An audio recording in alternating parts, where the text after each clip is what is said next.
I almost bought a motorbike this morning. Almost. RevelatorAlf.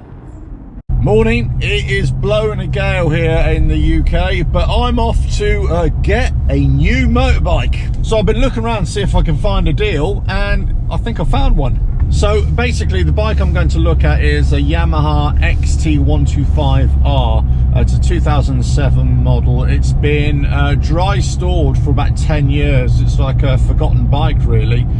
Just happened to come across it.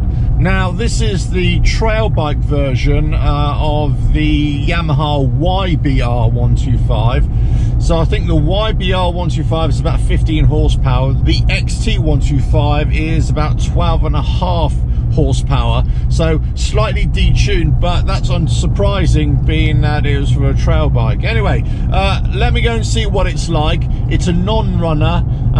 They're gonna have to put quite a bit of money to it to get it even just running and then back on the road and in a roadworthy condition, let's say legal.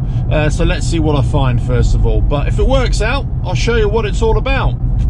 Yeah, the world stood still this morning as everybody was advised not to go out in these howling winds. And what did I do? Yes, I ventured out to try and go and buy a motorcycle, and it was a bit of a letdown. I was kind of really excited to go and look at it. It was a 125cc. It was going to be a trail bike to go on some adventures. I thought it would be great for the channel because it was a non-runner and it had been stored for 10 years, and I thought it would be great to, you know, disassemble it and put it all back together again for you guys to see a process. But the problem is when I got there, whilst the price was fair, or the starting price was fair, it was a price for any private buyer, as it were. In other words, it was a guy who was in the trade, and he was trying to sell it at retail prices rather than trade prices. And basically what he'd done, he'd got this bike quite legitimately off a house clearance sale. So he got it for a steal, and what he was going to do was either break it or break it into spare parts and sell off the component parts. But he saw that the bike was in reasonably good condition, so he just wanted to sell it. And this is quite a common thing, right? The problem is that wherever the price was that he was starting at, and the money that you'd have to spend on it, it was actually, there wasn't any room for anything else, let's say.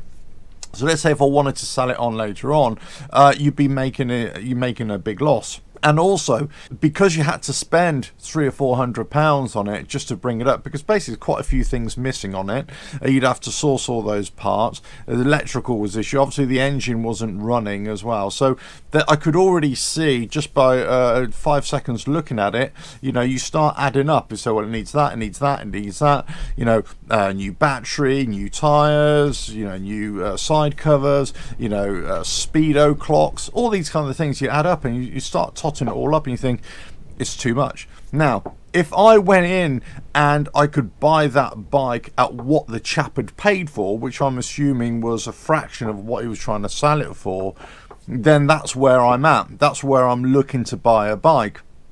So I think I need to reevaluate where I'm trying to source the bikes from for project builds for the channel, but also for my own liking as well. I think, yeah, if I can go to a private seller, but again, it's few and far between where one comes up at a reasonable price.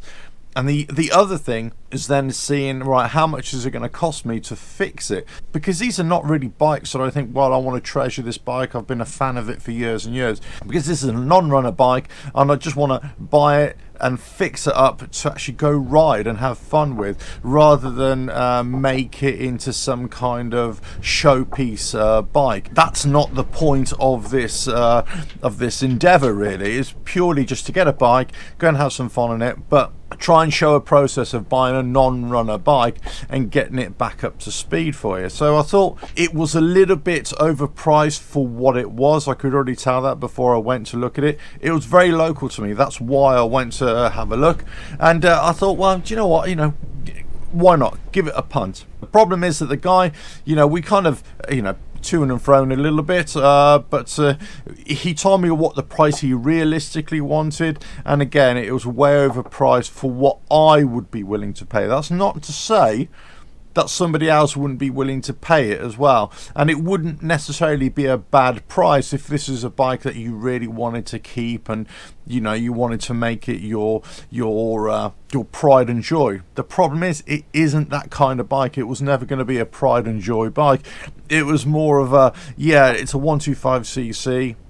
It's a trail bike. It's got lots of knocks on it, a few dinks, but it had apparently low mileage. It had all the paperwork with it as well. So on the face of it, quite a good buy for somebody, but not for me.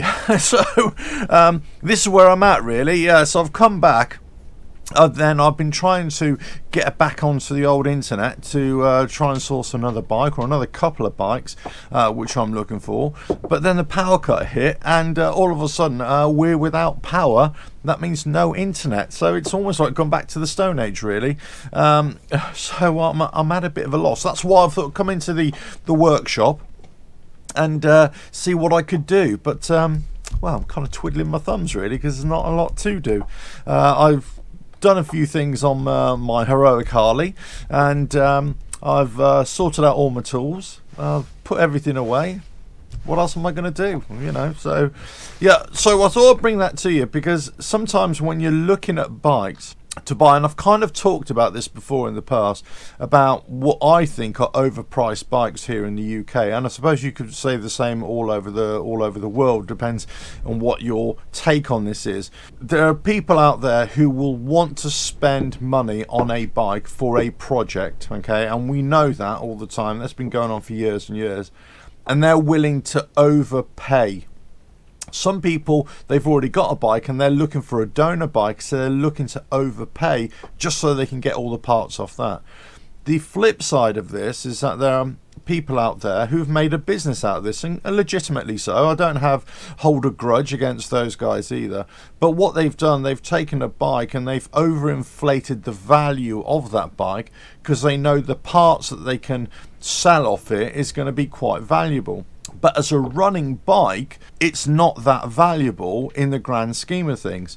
So when you talk about a bike that's, probably worth at max, in the condition that it's in, £700, and they're talking about, £1,000, £1,200, £1,500, something like that, maybe £2,000 for something that's, really good condition, then you've got to start asking yourself, well, I can go and buy a brand new bike for, let's say, £1,000 more than that, and it's all ready to go. So it's kind of that balancing act, isn't it?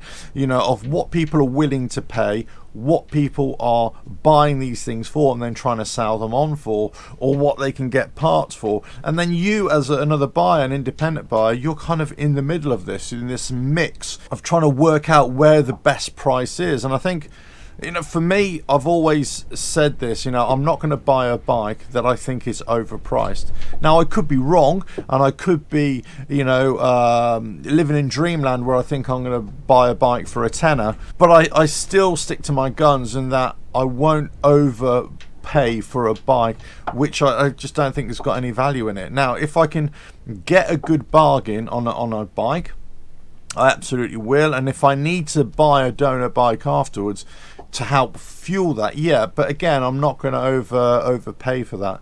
So I think, it's not a lesson learned so much, it was more of a wishful thinking for me this morning. I knew the guy was a dealer, I thought I could get more of a deal out of them, but everybody wants to try and get the most money they can, and quite rightly so.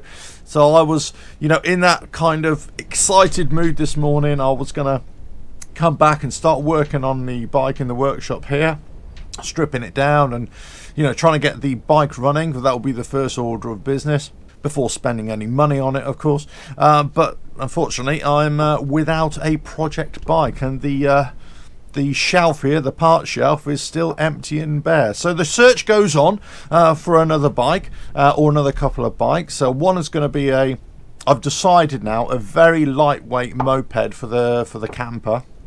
That's all it needs to be, just something fun, just something really small, really fun, just to get on the back there and carry it. I've seen some really old bikes which I think would be really fun to go and buy, again if I can get them for the right price, and then a little 125, something like that, for hitting some trails as well, which I can hang on off the back of my pickup truck. But there we go. So almost got a new bike this morning, but not to be, I'm afraid. And now my progress has been thwarted by these horrific winds and power cuts that we have in the UK. And when this video comes out, everybody thinking, what power cuts, what wind? You know, it was a couple of weeks ago when you watch this. Anyway, that's it really. So if you've got any stories about buying bikes, or buying overpriced bikes or underpriced bikes, let us know. Let us know your thoughts about this and whether you think they're overpriced for what they are. So I've talked about this before, and I kind of think that they are still. But these are market forces, aren't they? So I understand that completely, and I don't begrudge anybody trying to earn a living from that. Of course I don't. It's but it's just what you as an individual, I as an individual, am willing to pay. And I suppose I'm at the buying at trade price rather than buying at retail price. That's where I've always seen myself at, because I always look at this as a project to say, well, how much am I going to spend, and what the end value is of a bike that I don't particularly have any passion for, or don't feel that it's a bike, like a classic bike that I need to keep hold of for the rest of my life type thing. This is just going to be a functional bike, so it's going to be cheap and cheerful, get it on the road, get it working, and go and have some fun on. That's where I look at it. Anyway, let us know your thoughts below. But lots of stuff going on the channel, and also on the website as well. So lots of new content coming, and you might have seen me do a few shorts on the channel as well. So I'll be doing a few more of those. I've got a few more ideas of what I can do with it right now. I'm just sort of playing with the format right now, just to see how it works. But I'm going to be exploring that. So I'm doubling down on YouTube a lot more this year. So the community posts, watch out for those. Watch out for the shorts, and obviously watch out for these videos, and hopefully a project bike will be coming to the channel quite soon. We'll see. Don't forget to subscribe, hit that bell, like and share. Check out the website RevelatorAlf.com. Ta-da.